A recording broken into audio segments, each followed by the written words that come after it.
subtopik tentang kajian pustaka.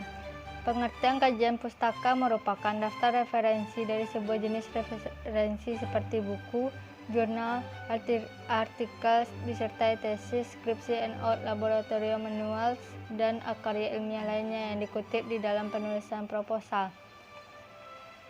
Pentingnya kajian pustaka bagi peneliti yaitu sangat penting dalam mencari tempat untuk berpijak yang kokoh sehingga acuan-acuan yang digunakan dalam penelitian sesuai dengan bidang yang hendak dikaji. Selanjutnya subtopik tentang bagian proposal penelitian yang membutuhkan kajian pustaka yaitu yang pertama pengertian, tujuan, komponen, prinsip-prinsip, dan karakteristik. Selanjutnya subtopik tentang cara mengkaji bahan pustaka dan menyusun kerangka berpikir. Yang pertama, cara mengkaji bahan pustaka yaitu mengidentifikasi kata kunci topik penelitian. Yang kedua, membaca abstrak laporan-laporan penelitian. Yang ketiga, membuat catatan hasil penelitian. Yang keempat, membuat ringkasan literatur secara lengkap. Yang kelima, membuat kajian pustaka dengan menyusun dengan sistematis. Yang keenam, pada akhir kajian kemukakan pandangan umum tentang topik penelitian. Selanjutnya, menyusun kerangka berpikir. Yang pertama, menguasai teori-teori ilmiah. Yang kedua, menganalisa variabel-variabel. Yang ketiga, membahas sendiri hasil pemahaman. Yang keempat, menggunakan bahasa asosiatif. Selanjutnya, subtopik tentang aturan pengutipan. Aturan pengutipan footnote, yang mana dicantumkan di bagian bawah halaman. Yang kedua, ditulis secara berurutan. Yang ketiga, ditulis dengan satu spasi. Yang keempat, huruf footnote harus sama dengan naskah. Yang kelima, judul buku ditulis miring. Dan yang keenam yaitu nama pengarang dibuat lengkap dan tidak dibalik. Nanti saya akan memberikan contoh gambar dalam pengutipan footnote.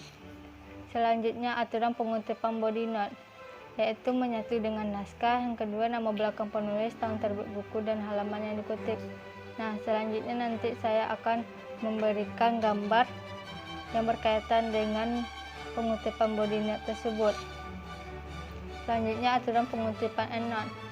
Yang pertama yaitu nama akhir pengarang, yang kedua tahun terbit, yang ketiga diikuti oleh koma, yang keempat nomor halaman. Selanjutnya, subtopik tentang menjabarkan penelitian relevan dan cara penulisannya. Apa itu penelitian relevan? Penelitian relevan adalah deskripsi tentang kajian penelitian yang sudah pernah dilakukan seputar masalah yang diteliti. Yang mana cara penulisannya, yang pertama nama penulis dan judul penelitian. Selanjutnya, subtopik tentang hipotesis dan contohnya. Hipotesis berasal dari bahasa Yunani yaitu hypo yang berarti di bawah dan tesis yang berarti pendirian, sehingga dapat disimpulkan bahwa hipotesis merupakan jawaban sementara terhadap suatu masalah yang sifatnya masih praduga. Jenis hipotesis ada dua, yaitu hipotesis nihil, yang mana hipotesis nihil ini kita sebut dengan HO, sedangkan hipotesis alternatif kita sebut dengan HA. Contoh hipotesis yaitu hubungan antara tingkat keaktifan mahasiswa di organisasi kemahasiswaan dengan IPK, yang mana di sini kita dapat menyimpulkan hipotesis HO-nya yaitu tidak terdapat hubungan antara tingkat keaktifan mahasiswa di organisasi kemahasiswaan dengan IPK. Sedangkan hipotesis alternatifnya yaitu terdapat hubungan antara tingkat keaktifan mahasiswa di organisasi kemahasiswaan dengan IPK.